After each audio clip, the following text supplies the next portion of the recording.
warahmatullahi wabarakatuh.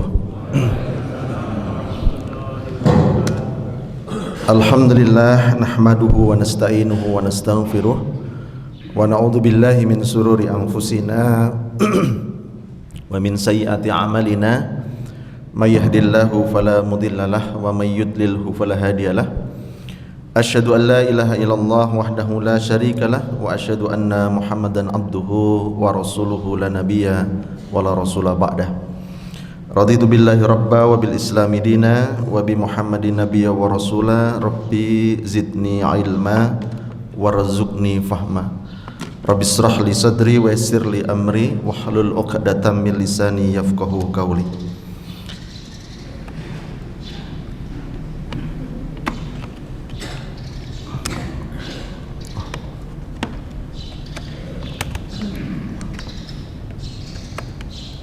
Bisa mas?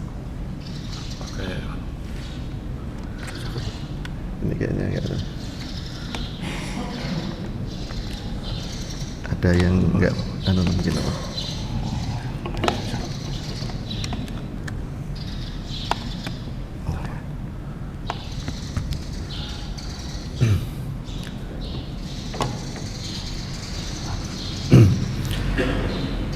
Jamaah sekalian berbahagia, sesepuh bini sepuh, takmir Masjid Al-Aman dan seluruh jamaah subuh yang berbahagia. Pertama dan utama, mari kita senantiasa bersyukur atas nikmat yang telah Allah berikan kepada kita.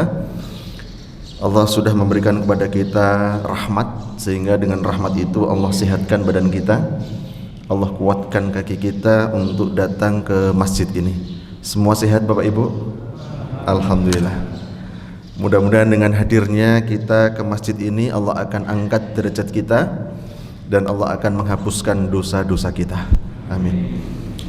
Salat subuh di hari Jumat adalah sesuatu yang berat timbangannya Bapak Ibu.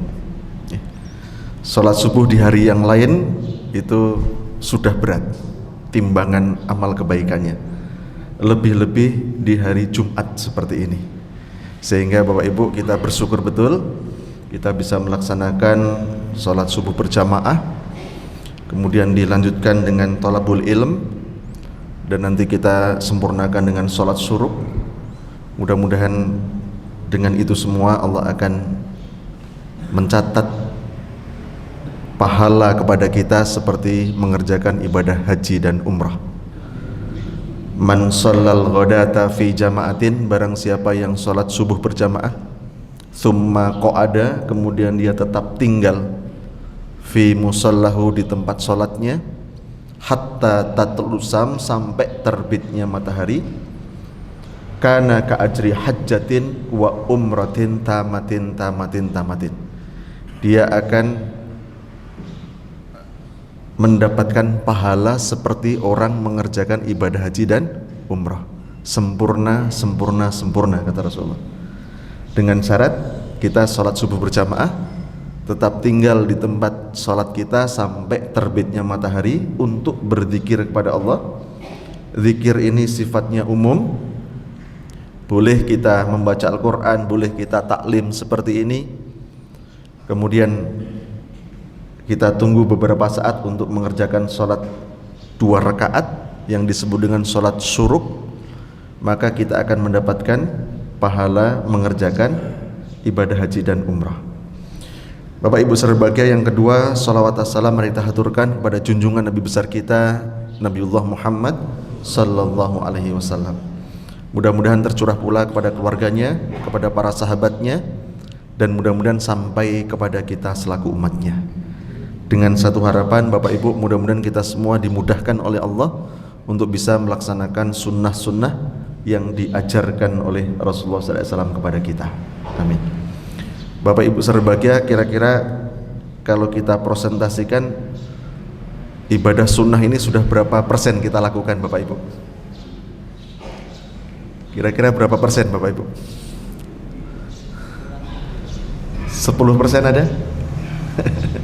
Bapak Ibu, mohon maaf, yang usia pernikahannya paling lama berapa tahun ya di sini? 50 tahun ada Pak? Sudah ada Bu 50 tahun usia pernikahan? Oh 40 tahun Bu ya, Masya Allah. Oke. Pernah enggak Bapak Ibu mandi bersama Bapak Ibu? Siram sareng nanti mboten? Nah, ternyata mandi bersama itu adalah salah satu sunnah. Oke. Oke. Mau nanti Pak? Oh dereng. Nah, mungkin wangsul saking mriki pulang dari masjid ini sampai rumah terus mandi bersama Pak Ji. Nah ini kok izin ngomong kalih bojone kok izin Pak. Niki sunnah. Ibu-ibu nanti nyamponi bapak ibu, ngeramasi bapak oh, Ibu Aisyah itu sering mengkeramasi Rasulullah SAW. Bahkan kan ketika Rasulullah iktikaf hanya kepala beliau yang keluar, kemudian Ibu Aisyah ngeramasi, tapi bajunya tidak basah Bu. Ya nanti mungkin bisa latihan sama Pak Arif Fatoni, datang nggak ya? Itu kan yang punya Arfa Barbershop itu kan itu biasanya sebelum dipotong harus dicuci dulu rambutnya. Mungkin ibu-ibu bisa belajar sama beliau ya Bu ya, ngeramasi bapaknya tapi bajunya ndak basah. Bapak Ibu saudara bahagia, pada pagi hari ini kita akan sama-sama belajar Bapak Ibu terkait dengan pola kerja setan. Bapak Ibu saudara bahagia, pada bab ini sebenarnya ada dua pembahasan. Yang pertama, siapa setan itu? Pembahasan yang kedua, bagaimana pola kerjanya. Bapak Ibu saudara bahagia, kita akan masuk ke pembahasan pertama terlebih dahulu. Setan itu siapa? Di dalam Al-Quran surat Fatir ayat 6 Allah berfirman, a'udzubillahi minasyaitonirrajim, innasyaitana lakum aduwwun. Sungguh setan itu adalah musuh bagimu. Fattahiduhu aduwan, maka perlakukanlah ia sebagai musuh. Jadi Bapak Ibu saudara bahagia, surat Fatir ayat 6 ini Allah menjelaskan kepada kita bahwa Allah tegaskan setan itu adalah musuh bagi kita. Sehingga ketika kita sudah menegaskan, kita sudah meyakinkan dalam diri kita bahwa setan itu adalah musuh kita, selanjutnya Allah memerintahkan fattahiduhu aduwan, perlakukan dia sebagai musuh, jangan sebagai teman, apalagi teman akrab. Ketika setan itu menyukai sesuatu, kita harus membencinya. Kalau setan itu suka kok kita ikut-ikutan suka, berarti tidak menjadikan dia sebagai musuh. Hal yang kecil Bapak Ibu, setan itu paling suka dengan makan dengan tangan kiri. Ini nanti menunya apa Pak nih? Soto kayaknya ya. Ada kerupuknya enggak? Ada gorengannya enggak? Jangan sampai kita makan soto dengan tangan kanan, tapi kemudian kerupuknya dengan tangan kiri, gorengannya dengan tangan kiri. Setan paling suka Bapak Ibu, setan paling suka dengan memubazirkan makanan. Ketika kita makan, usahakan betul makanan yang kita makan itu habis. Coba bayangkan Bapak Ibu, ketika ada acara resepsi, prasmanan ngambil sendiri, coba kita serampangan ngambil makanan dengan banyak, tapi akhirnya tidak habis. Bapak Ibu saudara bahagia, jangan jadikan setan sebagai teman kita, jadikan dia sebagai musuh. Surat Al-Baqarah 168, wala tattabi'u khutuwatis syaitan, jangan kalian mengikuti langkah-langkah setan. Innahu lakum aduwwum mubin. Lagi-lagi Allah menegaskan bahwa setan itu adalah musuh yang nyata bagi kamu. Surat Furqan ayat 29.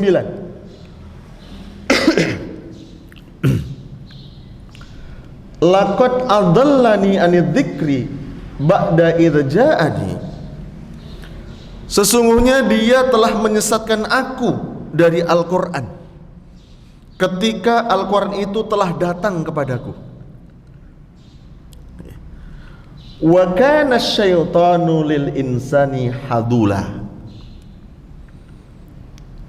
Setan itu tidak akan menolong manusia. Tidak mungkin setan itu bisa menolong manusia, kata Allah. Ini yang mengatakan Allah Subhanahu wa taala, Bapak Ibu. Sehingga kalau ada orang yang mohon maaf kok bekerja sama dengan setan dengan harapan setan itu bisa membantunya, tidak bisa.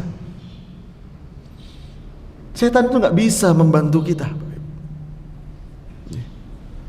Kemarin ada jamaah dari Bantul menyampaikan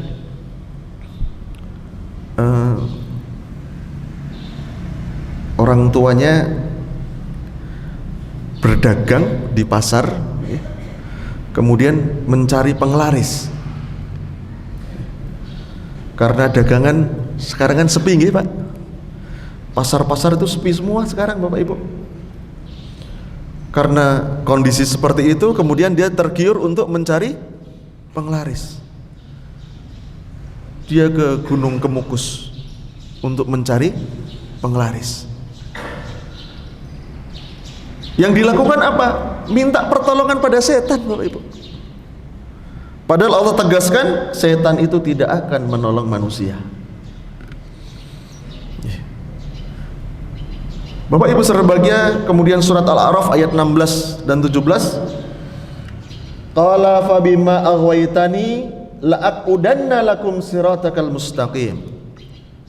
Iblis mengatakan, karena engkau telah menghukum aku tersesat, pasti aku akan menghalangi manusia dari jalanmu yang lurus. Tsumma la'atiyannahum min baini aydihim. Kemudian pasti aku akan mendatangi manusia itu dari arah depan, wa min halfihim, dan dari belakang mereka, wa an aymanihim, dan dari kanan mereka, wa an syama'ilihim, dan dari kiri mereka. Wala tajidu aktsarahum syakirin, dan engkau tidak akan mendapati banyak manusia itu bersyukur. Jadi Bapak Ibu berbahagia, setan itu musuh bagi kita, musuh yang sangat nyata. Dia akan mendatangi kita dari depan, belakang, kanan, kiri, dari penjuru arah, Bapak Ibu. Nah, inilah setan. Nah, kemudian Bapak Ibu berbahagia, pola kerjanya bagaimana? Bagaimana kita mungkin akan menang dengan musuh kita manakala kita tidak tahu cara kerjanya dia. Nah, sehingga Bapak Ibu, dengan kita tahu pola kerjanya setan, harapannya kita akan bisa menang melawan musuh kita itu. Nah, Bapak Ibu berbahagia, pola kerja setan itu paling tidak ada 5, Bapak Ibu. Yang pertama, tadi sudah ditegaskan surat Al-A'raf ayat 17. Pola kerjanya menghalangi manusia untuk bersyukur. Bagaimana membuat kita itu tidak bersyukur atas nikmat-nikmat yang telah Allah berikan kepada kita, Bapak Ibu. Wala tajidu aktsarahum syakirin.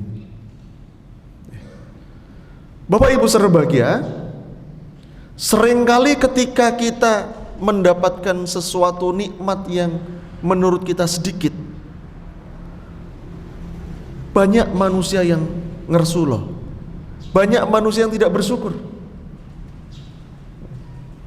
yang dipikirnya rizki dari Allah itu berupa harta, duit, padahal rezeki yang lain banyak sekali.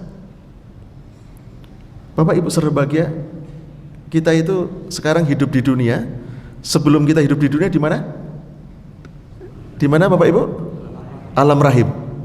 Ketika kita di alam rahim, yang kita butuhkan apa Bapak Ibu?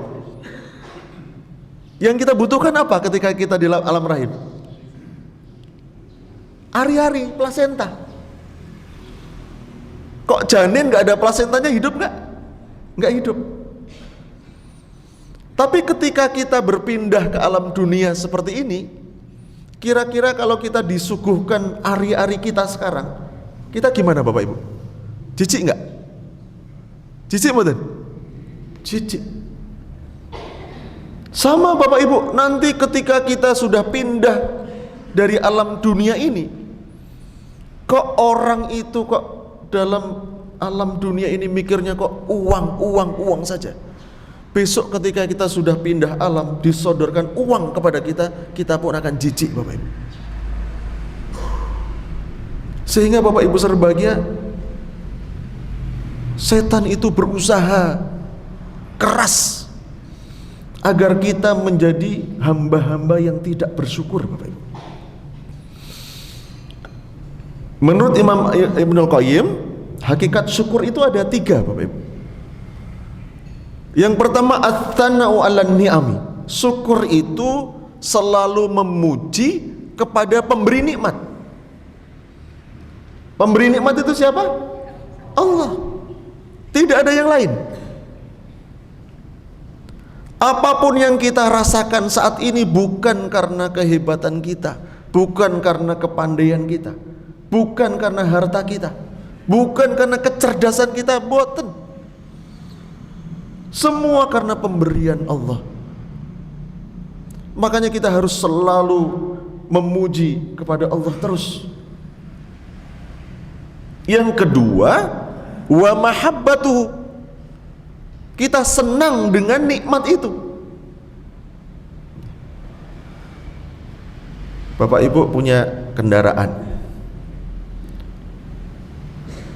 baik baru maupun second misalnya, baru beli, mau mengucapkan gimana? Alhamdulillah sudah terbeli. Senang enggak dengan nikmat itu? Senang. Mudah enggak Bapak Ibu kalau ini? Mudah. Tapi yang ketiga ini yang sulit. Wal amalu ala ta'ah. Kita gunakan nikmat yang Allah berikan itu untuk ketaatan kepada Allah. Kalau tadi kendaraan, kita gunakan kendaraan kita untuk ibadah kepada Allah.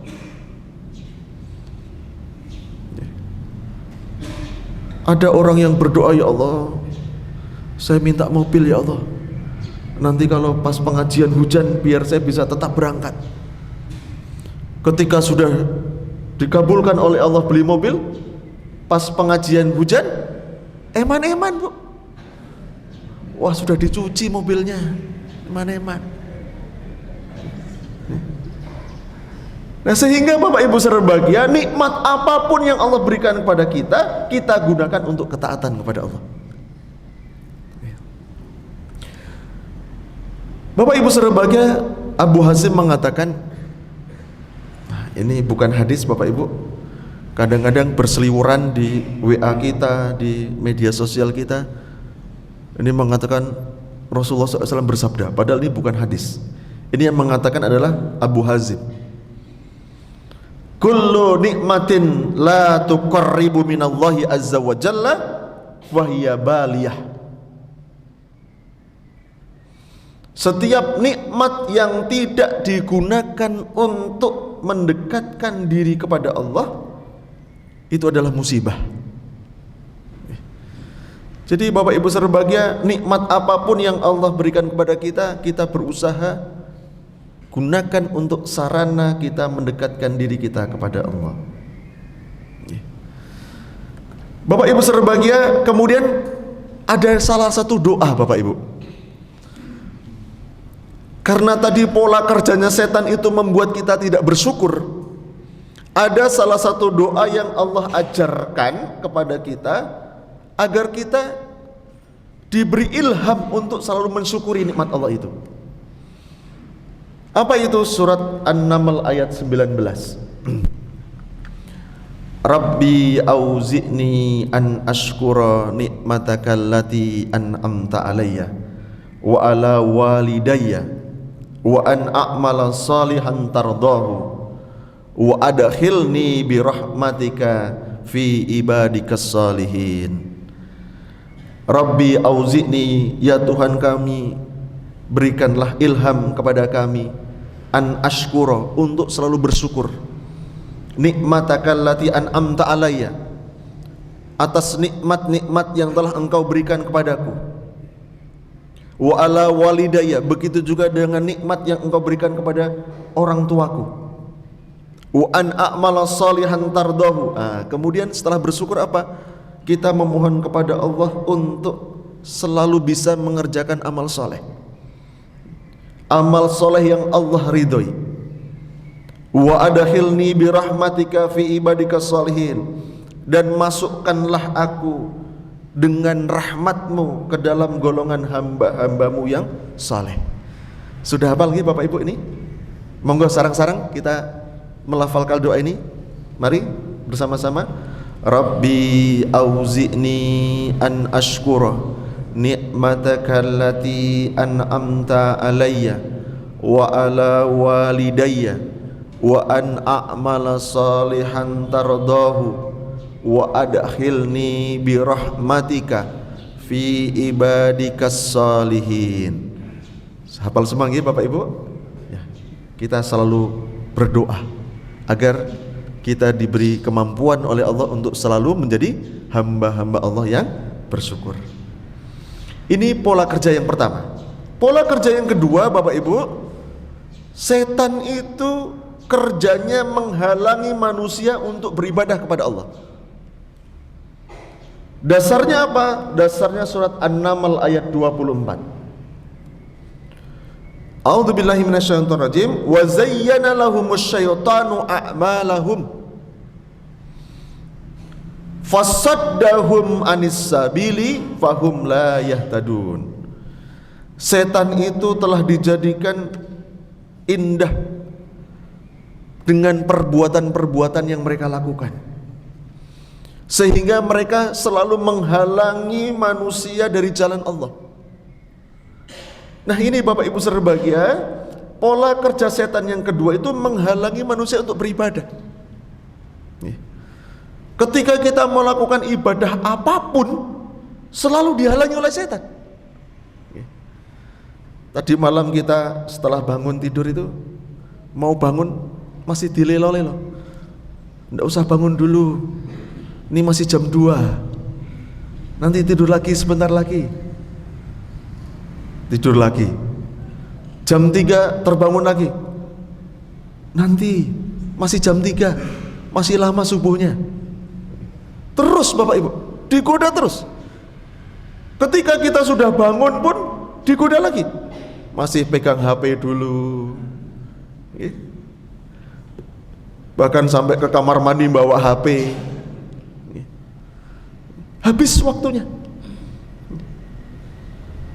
Jadi Bapak Ibu berbahagia, ketika kita mau berinfak pun dihalangi oleh setan. Enggak usah dulu sodako, kebutuhanmu kan masih banyak. Enggak usah umroh dulu, itu kendaraanmu rusak, butuh diganti yang baru. Digoda terus oleh setan Bapak Ibu. Mau puasa Senin Kamis, kamu nanti kalau puasa nanti kamu lemes loh, kamu malah sakit loh, mahnya nanti kumat loh, malah kayak gitu. Digoda terus oleh setan. Mau apapun kita mau mengerjakan ibadah, digoda oleh setan. Mau berbakti kepada orang tua masih butuh, digoda. Kan kebutuhan masih banyak, ngapain ngurusi orang tua? Terus digoda oleh setan. Karena memang pola kerjanya setan itu menghalangi manusia untuk beribadah kepada Allah. Solusinya bagaimana? Solusinya Bapak Ibu berbahagia, kita harus menguatkan ibadah kita. Dalam satu hadis qudsi, Rasulullah SAW bersabda, Allah berfirman, "Yabna Adam, wahai anak Adam, tafarragh li ibadati, sungguh-sungguhlah kalian beribadah kepadaku," kata Allah. "Amla qalbaka ghina, niscaya aku akan penuhi hatimu itu dengan ghina, dengan kekayaan, dengan kecukupan.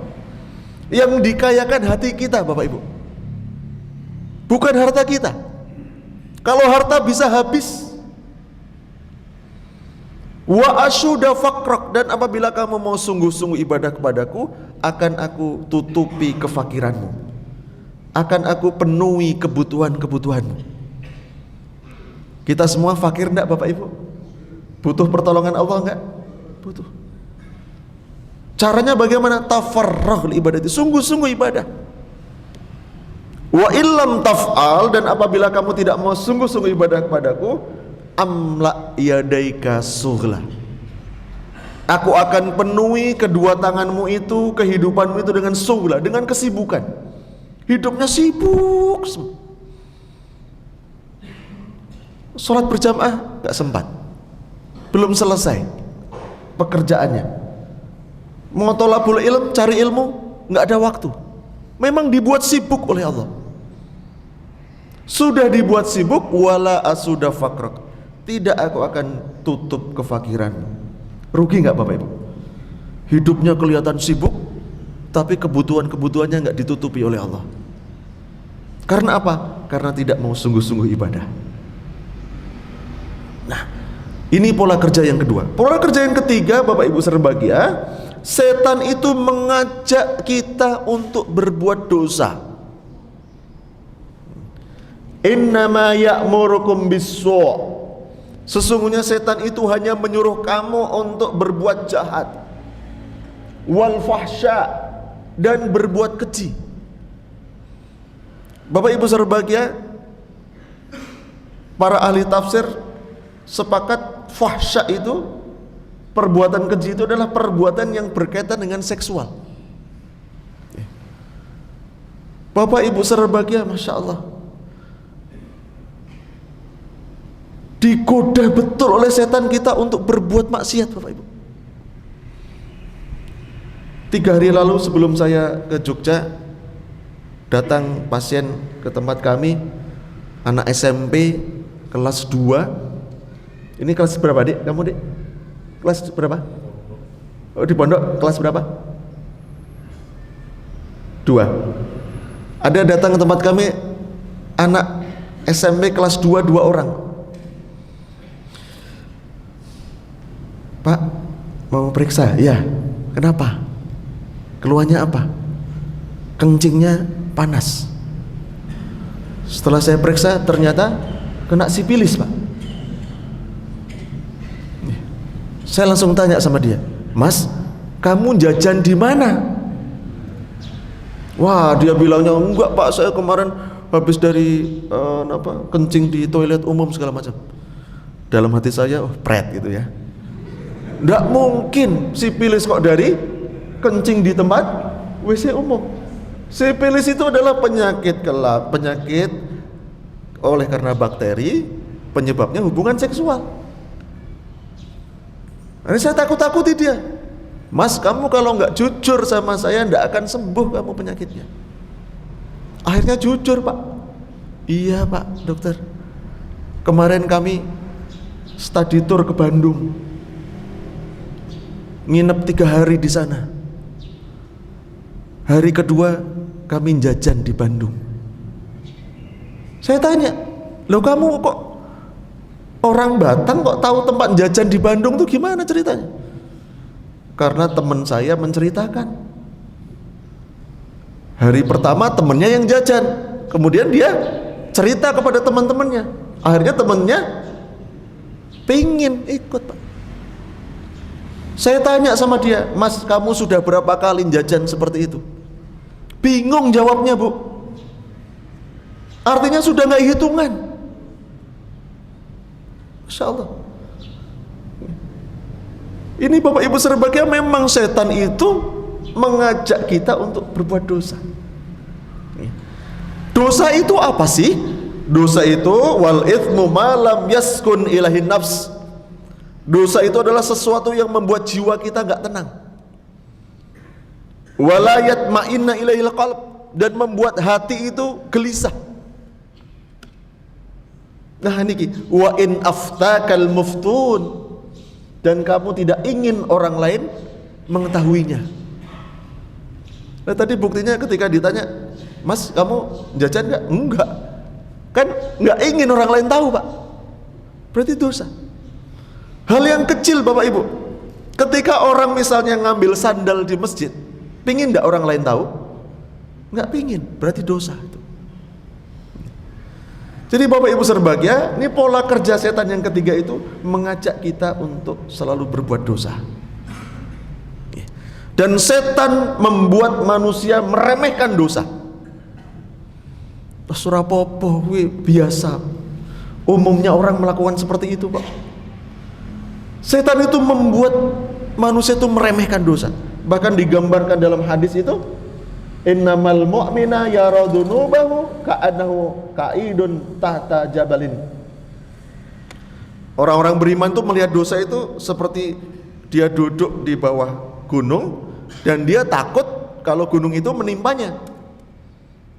Tapi coba orang yang tidak beriman, wa innal fajir, dan sesungguhnya para pendosa itu yara dhunubahu kadzubabin marra ala anfihi. Orang yang biasa berbuat dosa itu, meremehkan dosa itu, seakan-akan kata Rasulullah apa? Seperti lalat yang lewat di hidungnya.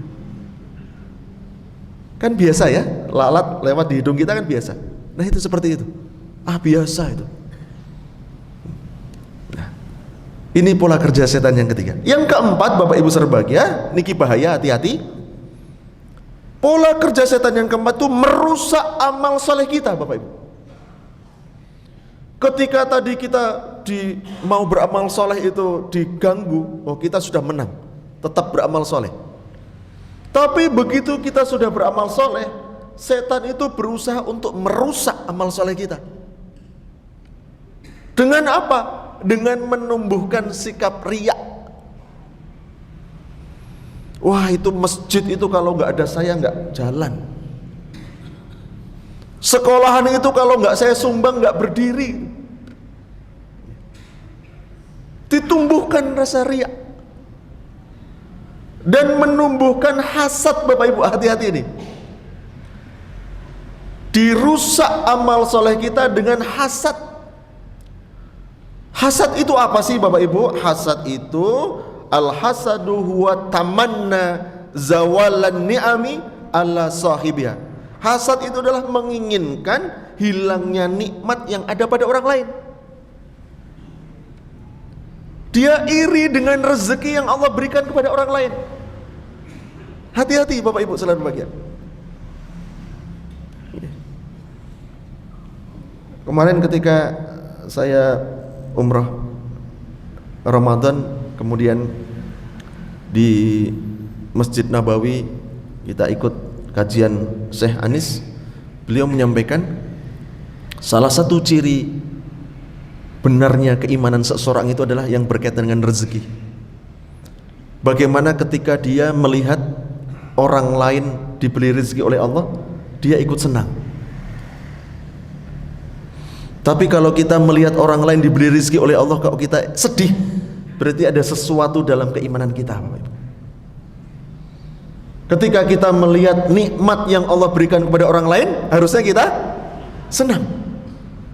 Jangan sebaliknya. Hasud, hati-hati Bapak Ibu. Rasulullah SAW menyampaikan, iyyakum wal hasada. Hati-hatilah kalian pada hasud. Fa innal hasada ya'kulul hasanat. Sesungguhnya hasud itu bisa memakan kebaikan-kebaikan. Kama ta'kulun nar al-hataba au qalal usbah. Seperti api yang melalap kayu bakar atau yang melalap semak belukar, rumput kering. Jadi Bapak Ibu berbahagia, amal-amal soleh yang sudah kita lakukan dijaga Bapak Ibu, agar jangan sampai lenyap, agar jangan sampai hangus. Setan punya kepentingan untuk membakar amal-amal soleh kita. Yang terakhir Bapak Ibu berbahagia, pola kerja setan yang terakhir adalah mengajak orang untuk kafir kepada Allah, mengajak orang untuk tidak beriman kepada Allah. Ini pola kerja yang utama. Kenapa kok setan punya pola kerja seperti ini? Karena setan tahu keimanan kita itu sangat mahal harganya. Surat Ali Imran ayat 91. Innal ladzina kafaru wa matu wa hum kuffarun falayyuqbala ahadihim mil'ul ardi dahaban walau iftada bih. Sesungguhnya orang-orang kafir dan dia mati dalam keadaan kafir, maka seandainya dia punya emas sebesar bumi, kemudian emas itu untuk menebus kekafirannya, nggak bisa. Artinya Bapak Ibu berbahagia, keimanan kita itu harganya melebihi emas sebesar bumi, Bapak Ibu. Emas sakniki pinten Bu? 1 gram? Berapa Bu? 1 gram? 1.400.000 Pak sekarang. 1 gram 1 kilo berarti 1,4 miliar. Itu baru 1 kilo ya. Lah ini emas sebesar bumi. Bumi kita besar atau besar sekali? Besar sekali Bapak Ibu. Bapak Ibu pergi paling jauh kemana Bapak Ibu? Paling jauh kemana Pak? Kalau kita ke Mekah, Indonesia, dari Jakarta ke Jeddah itu kurang lebih 9.000 kilo. Ditempuh dengan perjalanan pesawat 9 sampai 10 jam. Ini ada negara yang lebih jauh lagi. Belum lama saya ke Kanada, ke Toronto, itu 29 jam Pak. Padahal ada negara yang lebih jauh lagi, Amerika Latin, Meksiko, Argentina, lebih jauh lagi. Berarti bumi kita sangat besar sekali. Itu kok emas semua, berarti berapa harganya Bapak Ibu? Harga keimanan kita lebih mahal daripada emas sebesar bumi. Makanya Bapak Ibu berbahagia, kita jaga betul, kita rawat betul iman kita sampai akhir hayat kita Bapak Ibu. Karena setan itu punya pola kerja bagaimana mengajak kita untuk kafir, untuk tidak beriman kepada Allah. Dan terakhir Bapak Ibu, saya mengingatkan, ketika Bapak Ibu mohon maaf sakit, sebisa mungkin jangan ke rumah sakit yang bukan Islam. Karena Bapak Ibu berbahagia, ketika kok kita nazak sakaratul maut di rumah sakit, mohon maaf salib, mereka punya kepentingan Bapak Ibu. Dan saya tahu persis sendiri Pak, bagaimana mereka punya rohaniawan, rohaniawati untuk bagaimana ketika orang sudah nazak, mereka kirimkan. Bapak Ibu, ketika proses sakaratul maut itu, dia kenapa kok kita ada syariat mentalkin Bapak Ibu? Karena apapun yang dia dengar, dia akan ucapkan. Makanya kita ada syariat untuk mentalkin, la ilaha illallah, Allah, Allah, Allah. Apa yang dia dengar dia akan ucapkan. Ketika dia mendengarnya yang bukan itu, nauzubillah min dzalik. Sehingga hati-hati Bapak Ibu berbahagia. Mudah-mudahan ini ada manfaatnya Bapak Ibu. Mudah-mudahan Allah senantiasa memberikan kepada kita petunjuk jalan yang benar, jalan yang lurus, jalan yang penuh dengan kenikmatan, bukan jalan orang-orang yang sesat, bukan pola jalan orang dimurkai. Mudah-mudahan hidup kita hidup yang manfaat, dan akhir hidup kita mudah-mudahan husnul khatimah. Mari Bapak Ibu kita berdoa, mudah-mudahan doa-doa kita diamini oleh para malaikat yang hadir, sehingga dikabulkan oleh Allah Subhanahu wa taala. A'udzubillahi minasyaitonir rajim. Bismillahirrahmanirrahim. Innallaha wa malaikatahu yusholluna 'alan nabi ya ayyuhalladzina amanu shallu 'alaihi wa sallimu taslima. Allahumma shalli 'ala Muhammad, Allahumma shalli 'ala malaikatika muqarrabin wa ahli ta'atika ajmain bi rahmatika ya arhamar rahimin. Allahumma ighfir lil muslimina wal muslimat wal mu'minina wal mu'minat al ahya'i minhum wal amwat innaka sami'un qaribun mujibu da'wat ya qadiyal hajat. Rabbana dhalamna anfusana wa illam taghfir lana wa tarhamna lanakunanna minal khasirin. Rabbana la tu'akhidna in nasina aw akhtana. Rabbana wa la tahmil alaina isran kama hamaltahu ala alladhina min qablina. Rabbana wa la tuhammilna ma la taqata lana bih wa'fu anna waghfir lana warhamna anta maulana fansurna 'alal qaumil kafirin. Allahumma arinal haqqa haqqan warzuqna ittiba'ah wa arinal batila batila warzuqna ijtinabah. Allahumma kfina bihalalika an haramik wa aghnina bifadlika amman siwak. Allahumma la sahla illa ma ja'altahu sahla wa anta taj'al hazna idza syi'ta sahla. Ya Allah ya Rahman ya Rahim, ampunilah dosa-dosa kami ya Allah. Ampunilah dosa kedua orang tua kami ya Allah. Ampunilah dosa saudara-saudara kami semua ya Allah. Muslimin, muslimat, mukminin, mukminat. Ya Allah ya Rahman ya Rahim, berilah kesehatan pada kami ya Allah. Berilah kesehatan pada istri dan anak-anak kami ya Allah. Berilah kesehatan pada saudara-saudara kami yang saat ini sedang sakit ya Allah. Dimanapun mereka berada, apapun sakitnya ya Allah, berilah kesembuhan kepada mereka ya Allah. Berilah kesabaran atas penyakit yang dideritanya ya Allah, sehingga sakit yang dideritanya itu menjadi sarana gugurnya dosa-dosanya. Ya Allah ya Rahman ya Rahim, limpahkanlah rahmatmu, petunjukmu, maghfirahmu, nikmatmu serta rezekimu kepada kami ya Allah.